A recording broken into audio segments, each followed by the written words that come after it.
വളരെ ടേസ്റ്റി ആയിട്ടുള്ള ഒരു അരിദോശയുമായിട്ടാണ് ഇന്നത്തെ വീഡിയോ. അപ്പോൾ നമ്മൾ 2 കപ്പ് അരിപ്പൊടിയാണ് എടുത്തിട്ടുള്ളത്. അതിൽ 1 കപ്പ് നമ്മൾ മാറ്റി വെച്ചു.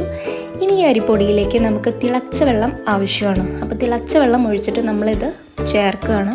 നല്ലോണം ചേർന്ന് വരേണ്ടതുണ്ട്. ഇനി ഇതിനെ നമ്മൾ മിക്സിയുടെ ജാറിലോട്ട് മാറ്റുകയാണ്. ശേഷം നമ്മൾ മാറ്റി വെച്ച കപ്പിലെ അരിപ്പൊടി കൂടി ഇതിലോട്ട് ആഡ് ചെയ്ത് കൊടുക്കുകയാണ്. അതുപോലെ തന്നെ നാളികേരം ആവശ്യമാണ്.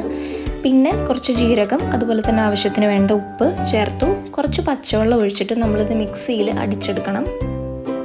കണ്ടില്ലേ, ഈ ഒരു കൺസിസ്റ്റൻസിയിൽ വേണം നമുക്കത് കിട്ടാനായിട്ട്.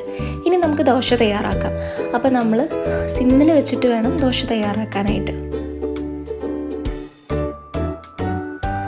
വളരെ ടേസ്റ്റിയാണ്, അതുപോലെ തന്നെ നല്ല സോഫ്റ്റുമാണ്. നമുക്കിത് കറിയിലോട്ട് കൂട്ടി കഴിക്കാൻ പറ്റും. അതുപോലെ തന്നെ നാളികേരപ്പാലിനും ഇത് സ്യൂട്ടാണ്.